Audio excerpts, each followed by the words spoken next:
누가복음 9장 28절부터 36절까지 말씀입니다. 저와 여러분이 함께 교독합니다.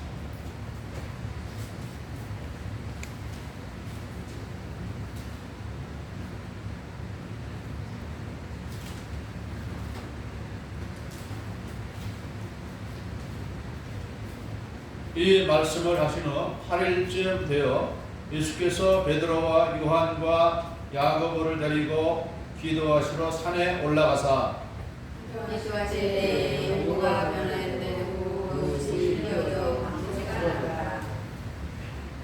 문득 두 사람이 예수와 함께 말하니 이는 모세와 엘리야라. 영광 중에 나타나서 예루살렘에서 쓴 불사시 것을 말할 때 베드로와 및 함께 있는 자들이 깊이 졸다가 온전히 깨어나 예수의 영광과 및 함께 선 두 사람을 보더니 두 사람이 떠날 때에 베드로가 예수께 여짜오되 주여 우리가 여기 있는 것이 좋사오니 우리가 좀 확셋을 줄 때 하나는 주를 위하여 하나는 모세를 위하여 하나는 엘리야를 위하여 하사이다 하되 자기가 하는 말을 자기도 알지 못하더라. 이 말할 즈음에 구름이 와서 그들을 덮는지라. 구름 속으로 들어갈 때에 그들이 무서워하더니 구름 속에서 소리가 나서 이르되 이는 내 아들 곧 택함을 받은 자니 너희는 그의 말을 들으라 하고 함께 소리가 그치고 오직 예수만 보이더라. 제자들이 잠잠하여 그 본 것을 무엇이든지 그때에는 아무에게도 이르지 아니하리라. 아멘. 오늘 말씀의 제목은 영광으로 변화되신 예수님이십니다. 영광으로 변화되신 예수.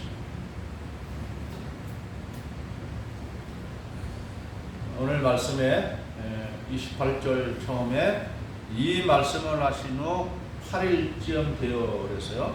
이 말씀이란 우리 지난 주일에 여러분에게 들려주었던 말씀이죠. 예수님이 너희는 나를 누구라 하느냐 할 때 베드로가 대답했지요. 뭐라고 대답했습니까? 주님은 그리스도요 살아계신 하나님의 아들입니다. 이렇게 말했죠. 그래서 예수님이 내가 대답 잘했다. 칭찬하신 후에 그 다음에 또 하신 말씀은 내가 이제 예루살렘에 올라가면 장로들에게 또 대제사장들에게 고난을 당하고 십자가를 지고 죽을 것이다 만 말한 건 아니고 그 다음에 뭐라고 말했죠? 제3일에 다시 살아날 것이다. 그런데 제자들에게는 죽을 것이다 라는 안 들렸어요. 다시 살아날 것이다 라는 말은 안 들렸어요. 그래서 베드로가 안 됩니다. 주님 옷자락 붙들고 안 됩니다. 그럴 수 없습니다. 그럴 때 예수님이 사탄아 내 뒤로 물러가. 너는 나를 넘어지게 하는 자다.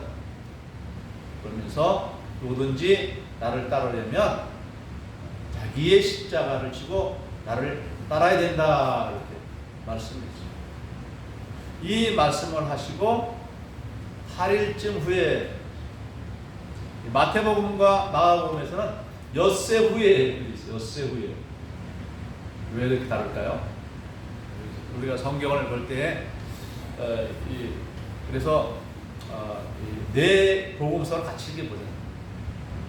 한 사람이 한 말만 보는 게 아니라 네 분이 마태, 마가, 누가, 요한 네 사람이 쓴 것을 이렇게 같이 보는 거예요. 같이 보는데 마태와 마가는 엿새 후에 그러는데 오늘 보면 누가는 8일쯤 후에 이렇게 말했어요. 이 마태와 마가는 똑 떨어지게 엿새 후 그리고 누가는 8일쯤 후 이렇게 말했어요. 어떤 게 맞을까요? 어떤 게 맞을까요? 이 성경에 이렇게 서로에 다를 때에는 뭐가 더 정확한가 이렇게 살펴보는데 신학자들이 이 성경을 앞뒤로 좌우로 살펴보면서 연구한 바로는 그렇습니다. 이 엿새후라고 마태복음과 마가복음은 말한 이유는 이렇게 하고 나서 다시 산으로 내려갔다가 엿새후 본 거고, 누가는 이 말씀을 하시며 8일쯤 됐다 한 것에 대해서 약간의 차이는 있을 수 없습니다. 기준을 어디다 두냐에 따라서 이 누가는 기준을 이 말씀을 하신 후 8일쯤 됐다. 그리고 마태나 마가는, 아마 마태는 이제 자기가 마태도 자기가 직접 본 건 아니잖아요. 그렇죠? 직접 본 것은 아니지만 그러나 그 날짜를 알고 있을 제자고, 또 마가도 자기가 보고 쓴 것이 아니고 하면 베드로하고 친했기 때문에 베드로가 이 마가는 내 사랑하는 아들이라고 이렇게 말할 정도로 베드로서를 읽어보면 이 마가와 베드로는 상당히 친밀한 관계. 그래서 아마 이 마가는 베드로의 말을 듣고 이렇게 썼을 거라고 합니다. 누가도 이 마태와 마가복음을 다 알면서 쓴 사람입니다. 알면서 썼기 때문에 이 결코 누가의 말도 우리가 2대1로 해가지고 그렇게 생각할 수는 없어요. 그래서 기준이 다르다. 기준이. 그리고 또 그렇게 하고 세 제자를 데리고 산으로 갑니다. 어떤 제자를 데리고 갑니까? 베드로, 또 요한, 야고보. 요한하고 야고보는 형제입니다. 요한하고 세 제자만 데리고 갑니다. 9명은 어떻게 해두고 살 아래에서 기다리라고 해놓고 그렇게 세 제자만 들어갑니다. 그럼 다 데리고 가기는 또 그래요. 오늘 우리가 본 내용을 만약에 12명의 제자들 다 함께 본다. 이거는 좀 문제가 있을 수 있어요. 왜냐하면 또 사람들이 예수님 어디로 가서 따라올라올 거 아니에요. 그래서 9명의 제자들로 하여금 산 아래에서 있고 따라올라 못하게 하고 요 세 제자만 데리고 간 것입니다. 그리고 어떤 이 증인이 필요한 증거 하나만, 한 제자만 들어가면은 이게 좀 설득력이 부족한 거예요. 세 사람이 왔다 그러면 확실한 증거의 능력이 있잖아요. 그래서 세 제자만 데리고 왔는데 이 세 제자가 예수님의 특별한 제자라, 수호 제자라 이렇게 볼 수 있겠죠. 제자들 중에서도 아주 더 신뢰가 가는 제자들, 세 제자들을 데리고 산으로 올라갔습니다. 근데 이 산이 어떤 산인가? 신학자들마다 이 산에 대해서 다 견해가 다릅니다. 우리 그 카톨릭 쪽에서는 이 산을 어떤 산이냐 하면 갈릴리 호수 남쪽, 갈릴리 호수가 있으면 그 남쪽 부분에, 남쪽에서 약간 서쪽으로 있는 다볼산, 높이가 한 580m 정도 되는 그런 이제 산인데, 예수님의 가이사라 빌립보는 헤르몬 산이죠. 그쪽에서 내려와서 다볼산으로 와서 산에 올라갔다 이렇게 이해를 합니다. 근데 우리 개신교 쪽에서는 헤르몬 산이라고 봅니다. 그 가이사라 빌립보라는 그 위치가 헤르몬산 기슭에 있는 그 마을이거든요. 그래서 그쪽에서 있다가 세 제자가 올라갔을 것이다. 세 제자 데리고 예수님 올라갔을 거다. 이렇게 보는 게 주로 많은 이제 우리 개신교 신학자들의 견해고, 또 그러면서도 또 어떤 신학자는 헤르몬산도 아니고 다볼산도 아니고 에르막산이다 이렇게 또 보는 신학자도 있어요. 뭐 어떤 산인지 중요하지는 않은데, 하여튼 이 카톨릭에서 그렇게 다볼산이라고 믿고 있기 때문에 다볼산 그 산 위에다가 이 카톨릭 교회에서 기념 교회를 하나 만들어 놨습니다. 그래서 성지순례 하면 아마 다볼산에 가면 거기가 예수님이 변화된 산이다 이렇게 해가지고 기념 교회도 있어요. 물론 기념 교회를 만들었다고 해서 거기가 꼭 정확한 것은 아니죠. 그렇다 아무튼 산이 어떤 산이든 중요한 것이 아니고 오늘에 있는 이 말씀의 내용이 중요한 것이죠. 근데 이 세 제자를 예수님이 데리고 갈 때에 왜 무엇하러 올라갔다고 말씀합니까? 기도하러. 그리고 또 29절에 보면 기도하실 때에 용모가 변화되고 이렇게 이제 말이 나오죠. 기도하실 때에, 기도할 때에 누가 기도했다는 얘기입니까? 예수님과 세 제자들이 기도를 했다고 그러죠. 기도할 때에 용모가 변화되고 그것이 이어져 광채가 나더라 이렇게 말했는데, 기도하다가 이러한 예수님의 변화된 것을 봤다 이렇게 이해할 수 있겠죠. 예수님과 세 제자들이 이렇게 좀 이제 기도하고 있는데 이 기도 중에 뭔 소리가 나서 이 세 제자가 눈을 뜬 것이죠. 기도하다가 눈을 떠보니까 예수님이 어떻게 변했다? 용모가 변화되고 그것이 휘어져 광채가 나더라 그랬어요. 용모라고 하는 것은 예수님의 얼굴 모습이죠. 예수님의 얼굴과 모습이 변한 거예요.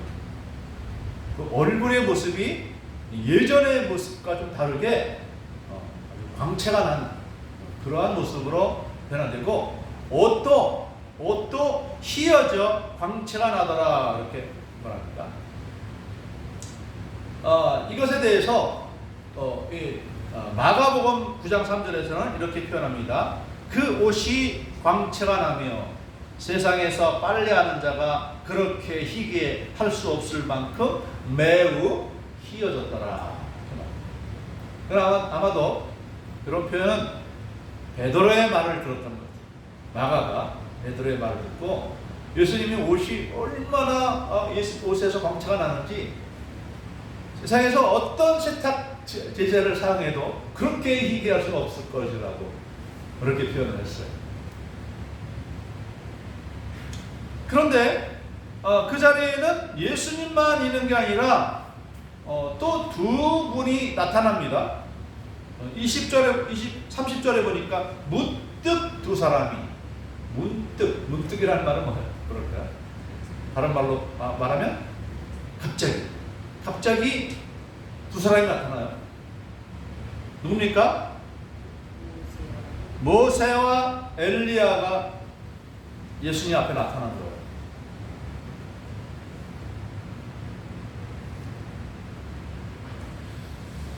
모세와 엘리야라는 두 사람은 어떤 사람들입니까? 모세는 예수님 오시기 전 1450년 전의 사람이에요.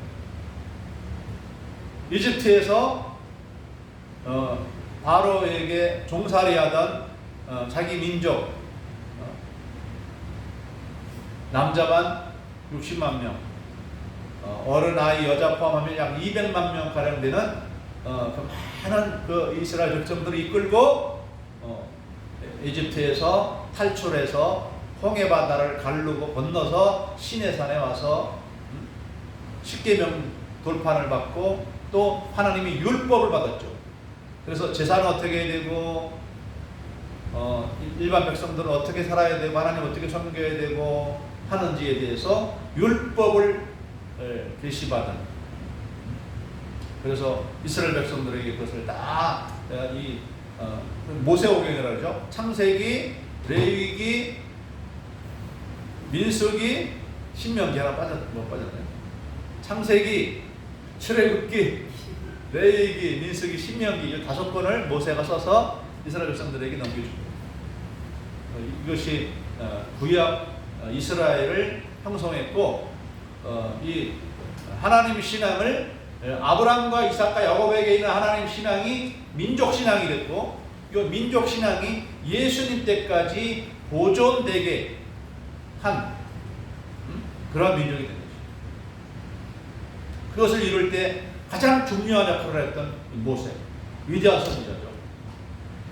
어마어마한 하나님의 이적을 나타낸 그러한 모세. 그리고 엘리야는 누굽니까?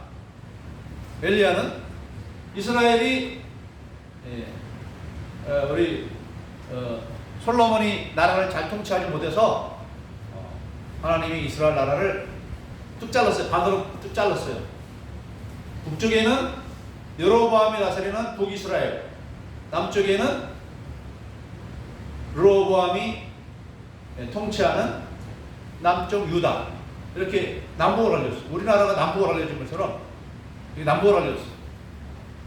이 남북을 알려진 이유는 이 솔로몬이 여자를 너무 많이 자기 아내를 삼았어요.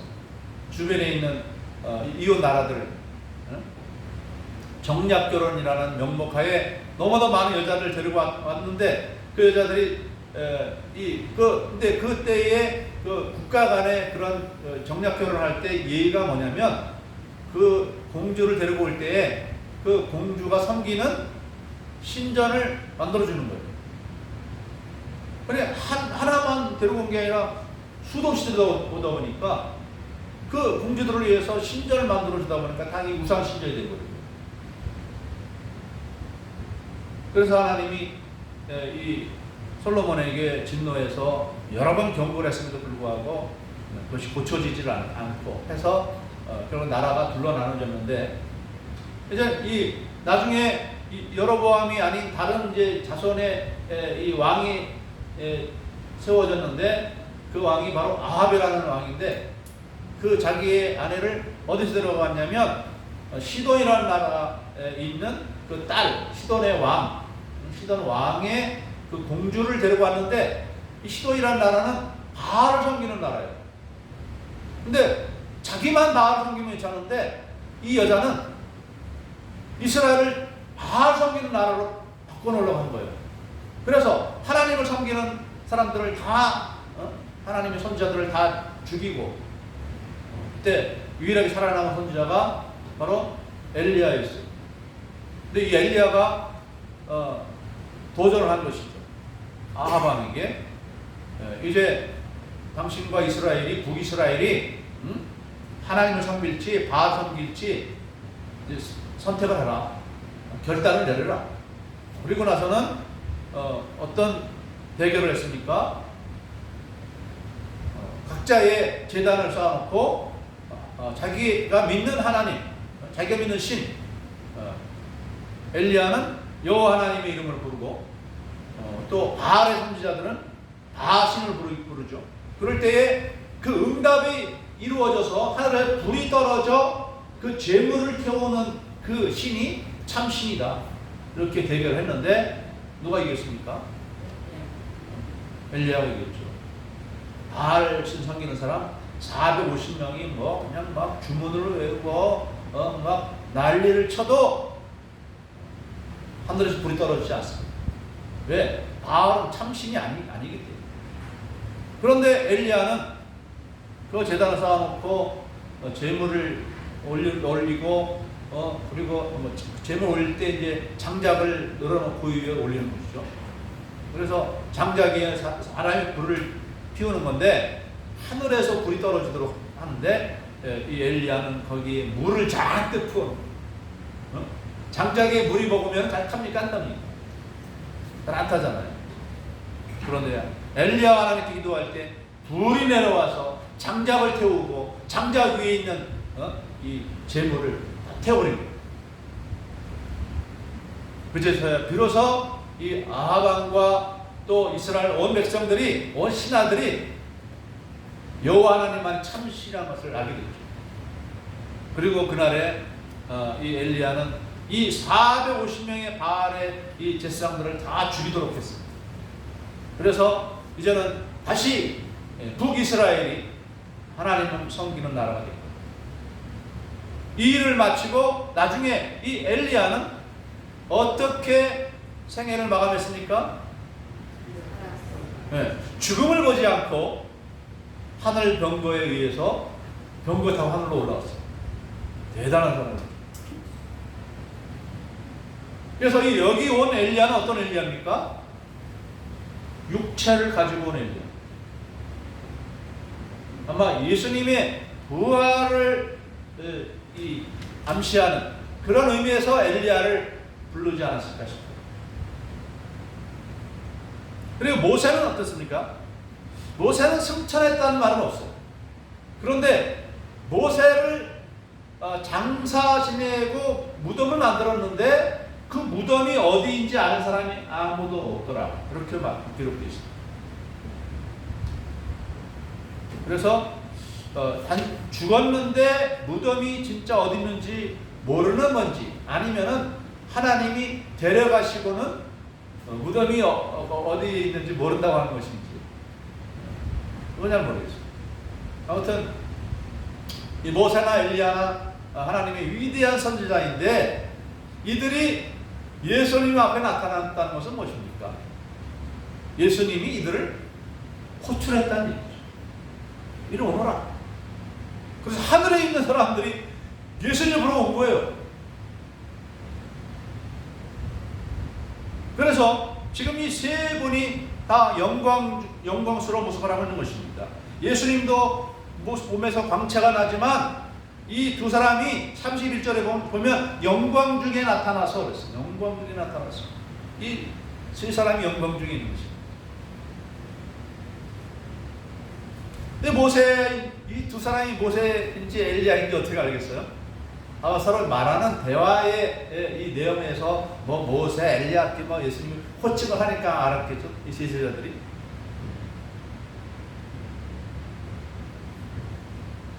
그리고 그런데 이 세 사람이 어떤 이야기를 하고 있습니까?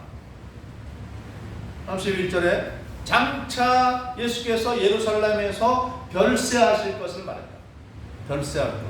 다른 말로 말하면 죽을 것을 말했다. 별세. 세상을 떠난다는 말이죠. 죽을 것을 얘기했다. 별세라는 말은 우리나라 표현이고 원어의 표현은 아닙니다. 자, 그런데 또 32절을 보니까 베드로와 함께 있는 자들이 깊이 졸다가 얘기가 길어졌던가 봐요. 영광에 나타나신 세 분이 얘기를 하는데 뭔 말인지는 다 못 알아듣고 알아듣는 말은 하나밖에 없는 거죠. 예루살렘에서 별세한다는 이야기. 요것만 알아듣고 나머지는 뭔 말인지 말이 많이 있었겠죠. 근데 너무 영광스러운 모습에 도취되어가지고 이 세 사람이 아마 졸았던 것 같아요. 그래서 32절에 베드로와 함께 있는 자들이 깊이 졸다가 깊이 졸는 게 뭐예요? 그냥 고개를 탁탁 해서 하지 않아요. 깊이.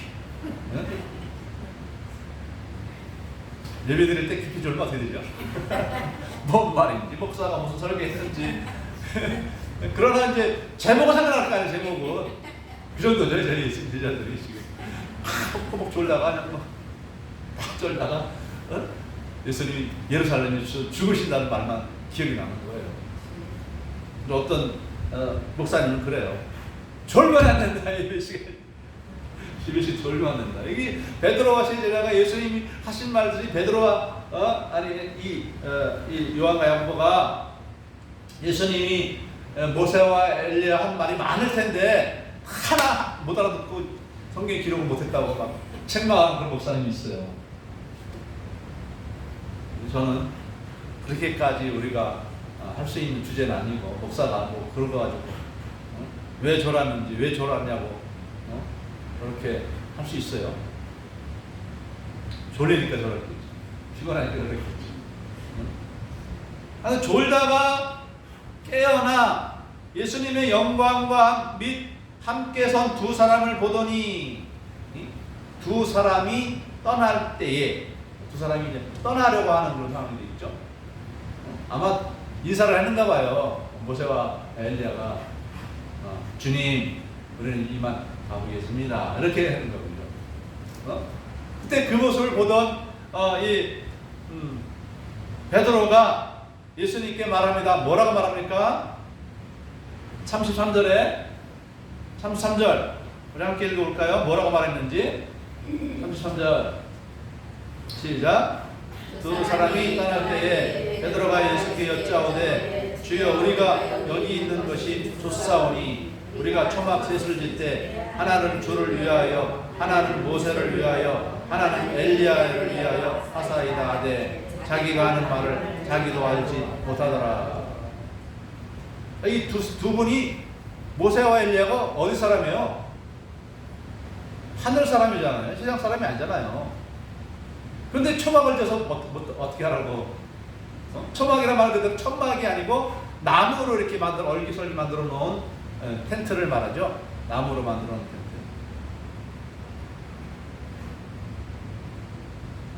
그러니까 이 베드로가 왜 이런 말을 했느냐? 얼떨결에 자기도 모르는 사이에 너무 좋아서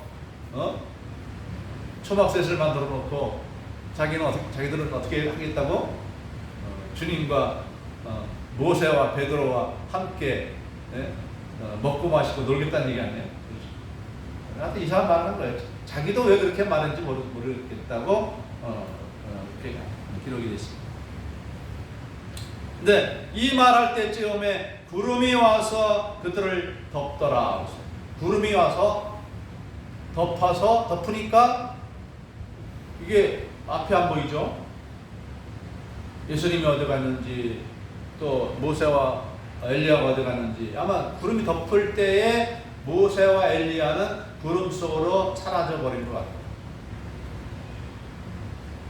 그리고 그 구름이 덮자 이 제자가 두려워할 때에 그때 하늘에서 음성이 들립니다. 어떤 음성이 들립니까?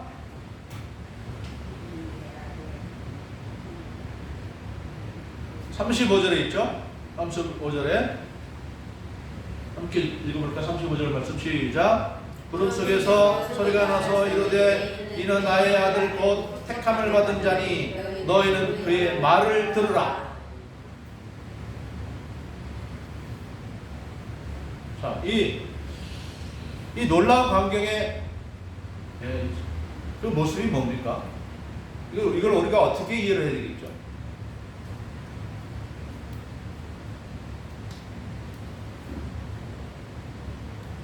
예수님이 어떤 분이라는 겁니까? 하나님의 아들이라는 거예요. 물론 이전에도 말했어요. 이전 베드로가 말했어요. 베드로가 주님은 그리스도요 살아계신 하나님의 아들입니다 말했어요. 근데 그러면 이 영광의 모습은 그것을 다시 확인시켜주는 네가 그렇게 고백했는데 그게 맞다. 이젠 직접 하나님께서 하늘에서 음성을 올려주는 음성을.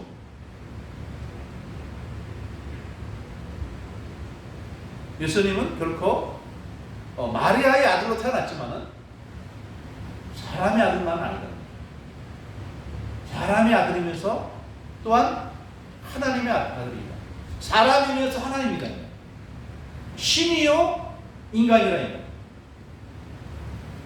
이런 예가 예수님밖에 없는. 또 어떤 이가 나타나가지고 나도 그래. 그런 놈이 나타났어. 어떤 놈이에요? 우리나라 사람 중에 그런 놈이 나타났어요. 어떤 사람이에요? 나도 하나님의 아들이야. 누가 그랬어요? 안상홍이었어요. 안상홍은 어떻게 됐어요? 안상홍은 부활해가지고 하늘 올라갔나요? 당뇨병으로 죽고 그냥 무덤에 묻히고 말았어요. 못 살아났어요. 자기가 하나님의 아들이라는 건 전혀 증언이 없어요. 예수님과 같이 증명하지 못했어요. 이적으로 나타내지도 못했고 죽은 자도 살리지 못했고 귀신 들리는 자 고쳐주지도 못했고 아무 증언이 없어요.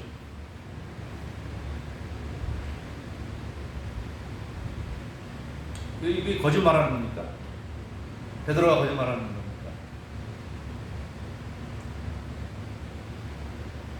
그리고 이 사실을 통해서 또 나타내는 것은 뭐냐면 이 베드로가 염려했던 것이 무엇입니까? 12제자들이 염려했던 것이 무엇입니까? 정말 예수님이 예루살렘에 올라가서 돌아가시면 우리는 뭐야? 우리는 열두 제자들은 뭡니까? 예수님을 지금 나라를 세우고 자기들은 그 나라를 받드는 그 중심들이 될 줄 알았는데 예수님이 죽으신다 그러니까 이게 뭡니까? 자기들의 희망이 다 사라져버리는 거 아니에요? 직업 다 내려놓고 자기들 직업 다 내려놓고 뭐 월급 다 못 받아가면서 예수님만 3년 동안 따라다녔는데 예수님 죽고 나면 뭡니까? 낙동강 오리아라는 겁니까? 낙동강 오리아 어미가 도망가고 오리를 만나봤어. 어떻게 돼? 깨어나지 못하고 죽는 거 아니에요? 낙동강 오리아. 그래야 신세가 되는 거잖아요. 예수님 제자들은. 그래서 그걸 두려워할 때에 예수님이 이것을 보여주고 내가 분명히 하나님의 아들이고 또한 십자를 지고 죽고 부활하는 것이 실패가 아니라는 것을 보여줍니다. 실패가 아니라.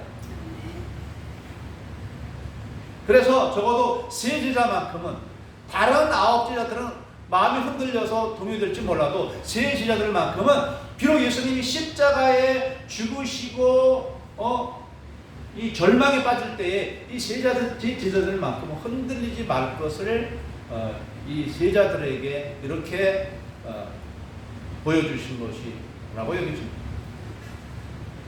다시 한번 반복이에요. 지금 반복. 저는 그리스도 살아계신 하나님의 아들이십니다. 그 다음에 내가 이제 예루살렘에 올라가면 장차 대제사장들과 이 바리새인들에게 내가 죽을 것이다. 똑같은 것을 다시 한번 반복하는 거예요. 보여주는 모습이 다른 거죠. 그 위험이 다른 거죠.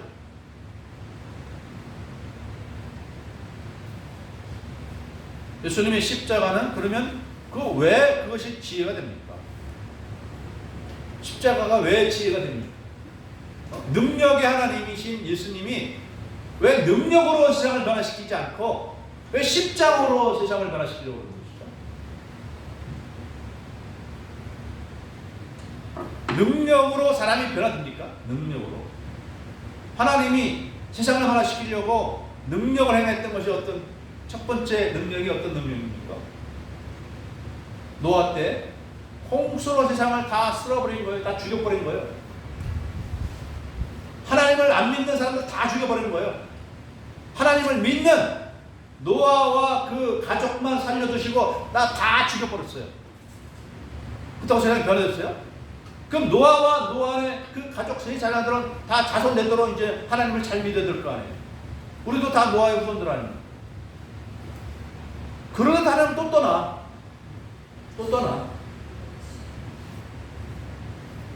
그래서 아브라함 때는 어떤 일도 있었습니까?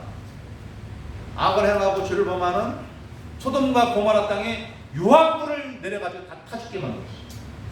그러면 변화됩니까? 그러면 얘기합니까? 사람들이? 그거 본 사람들이 소돔과 고모라 사람들처럼 우상 섬기고 음행하고 악한 일을 행하면 하나님 천벌을 내리시는구나. 회개하자. 이제 하나님 잘 믿자. 그러고 삽니까? 태풍이 10개가 오면 우리가 다 회개하고 예수 믿고 하나님 믿습니까? 태풍이 10개가 100개가 와도 안 믿어요. 사람들은. 하나님 몰라요.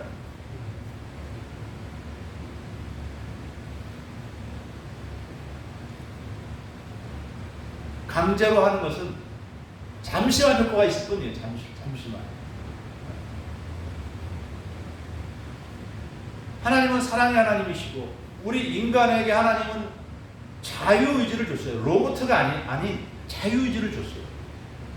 자유의지를 가진 사람에게 죄라는 것은 필연적이에요. 왜? 내가 내 마음대로 하겠다는데 하나님 내가 하나님이다 나 믿어라 그래도 우리 인간 자유의지를 가졌기 때문에 내가 싫다는데 어떡할까? 하나님. 자유의지를 안 줬으면 그렇게 할 수가 없죠. 하나님 안 줄 수가 없죠. 자유의지를 안 줬습니다. 자유의지가 있기 때문에 인간은 하나님이 하나님인데도 싫다라는 말이 나오는 거예요. 그러면 어떡합니까? 강제로는 하나님 그래요? 강제할 때만 잠시 그렇게 하는 척하면 되죠.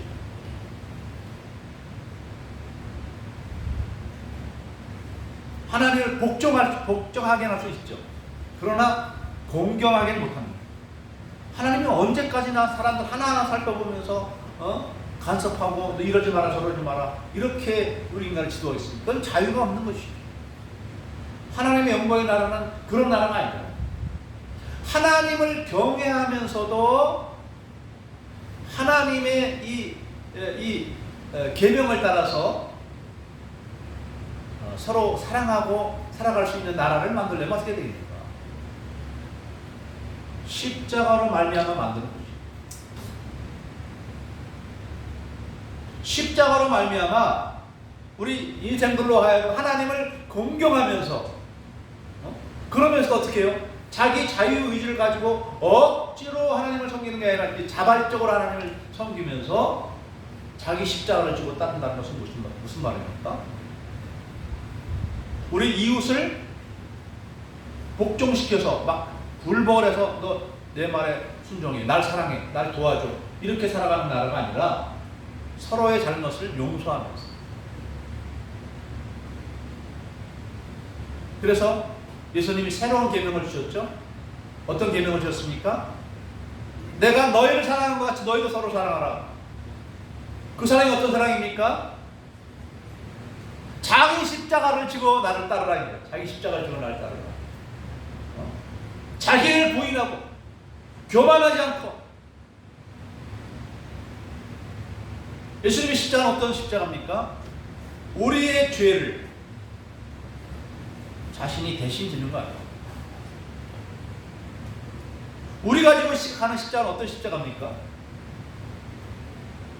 우리가 다른 사람의 죄를 손가락질하고 정죄하는 것이 아니라 그 사람의 죄를 용서해 주는, 품고 사랑해 주는. 이 사랑을 실천할 때에 이러한 사랑을 스스로 순종하며 살아갈 때에 그 사회가 어떤 사회가 됩니까? 진정한 하나님 나라가 이루어지는 것이죠. 미움과 시기와 다툼이 없는, 하나님을 무서워서 섬기는 것이 아니라 하나님의 사랑의 은혜에 감격하여 하나님을 섬기는, 하나님 섬김과 이웃사랑을 억지로 하지 않고 기쁨으로 스스로 한다는 것입니다.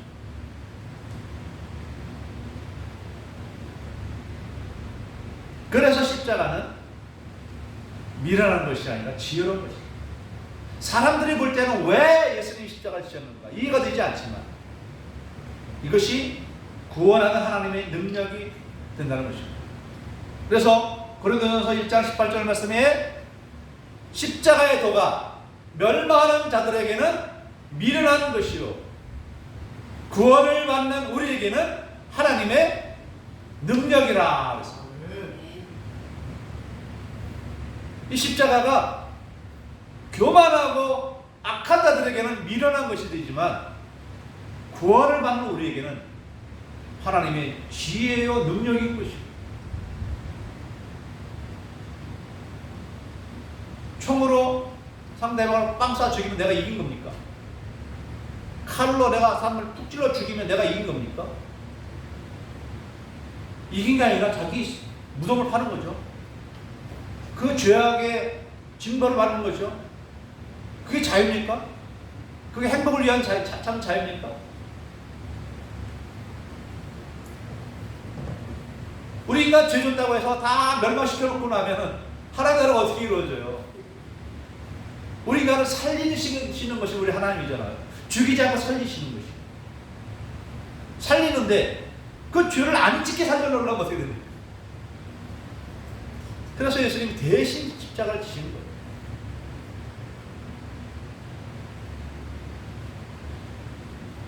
우리 이웃 사람들, 우리 이웃에 있는 사람들, 나쁜 놈들 다 죽이고 나면 뭐 납니까? 우리 부모님이 나빠. 그래서 자기 부모님한테 받은 상처를 못 이기고 착히고 있다가 나중에 자기 부모를 죽여. 이게 무슨 의미가 있죠? 나를 미워한 모습, 보복하고, 거기에 행복이 있습니까?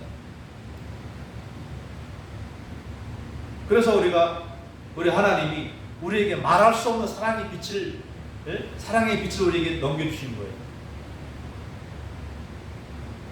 내가 멸망할 죄를 졌지만 엄청난 망치를 졌고 또 짓고 있고 앞으로 질지 모르는 그러한 불안정한 사람이지만 그래도 나를 사랑하신다. 왜? 예수님이 나를 대신해서 십자가 죽으셨기 때문에 그래도 나 사랑하신다는 거예요. 이런 사랑이 어디 있습니까? 내가 모자라고 부족하고 욕도 많이 하고 나쁜 일도 많이 했는데 그런데도 나를 사랑하신다? 이것이 십자가의 사랑. 그렇기 때문에 예수 믿는 사람들은 이제 우리도 이런 사랑의 빛을 지고 가는 거예요. 십자가의 길로 가는 거예요. 우리도 우리에게 잘못한 사람들을 용서해 주는 거예요. 사랑해 주는 거예요. 거기에서 하나님 나라가 이루어지는 거예요. 여러분의 가정들도 마찬가지예요. 여러분 가정 안에 가족들이 다 그렇게 사랑을 해봐요. 서로 용서해 주고 사랑해봐요. 그러면 얼마나 행복이 이루어지겠어요. 용서 못할 때 가족 안에도 갈등이 일어나고 비극이 일어나고 용서 못해요. 또 어떻게 용서해요? 십자가를 보기 때문에 용서하는 것이죠. 인간 내 개인의 인격으로는 용서 못합니다. 하나님의 나라는 서로 용서하는 나라, 용서하고 품어주고 사랑하는 나라가 하나님의 영광의 나라입니다. 그러므로 십자가가 세상 사람들 볼 때에는 별거 아니고 미련한 거로 약해 보이고 약자들이 믿는 신앙이 기독교 신앙인 것으로 여기기도 하지만 약자의 종교가 아닙니다. 가장 강한 신앙이 바로 이 하나님 기독교 신앙인 것입니다. 왜? 살리는 신앙입니다. 세상 종교는 죽이잖아요. 이슬람교 자기 안 믿는다고 막 죽이잖아요. 그럼 우리는 신앙 그거 아니잖아요. 우리가 죽어요. 남을 죽이는 게 아니라 우리가 죽어요. 대신 죽어요. 그러면서 다른 사람을 살려내는 것이 이 하나님 신앙입니다. 이러한 십자가 신앙으로 말미암아 영생으로 나가고 또 우리에게 주어진 삶을 복되게 살아가는 여러분 되시기를 주님의 이름으로 축복합니다. 아멘. 기도하겠습니다. 사랑해 주님, 예수님이 진정 하나님의 아들이시오. 그럼에도 불구하고 십자가 지신 것은 결코 미련한 것이 아니요 우리를 어둠에서 깨어나며 참 하나님의 사람들로 변화시켜 주시기 위한 영광의 하나님의 나라, 미움과 증오가 없고 사랑으로 서로를 돌보는 이 사랑이 가득한 하나님의 나라를 이루기 위해서 주님께서 세우신 십자가의 이 도리를 우리가 굳게 믿고 따를 수 있는 저희 모두가 되게 하여 주시옵소서. 감사드리오며 예수님의 이름으로 기도드리옵나이다. 아멘.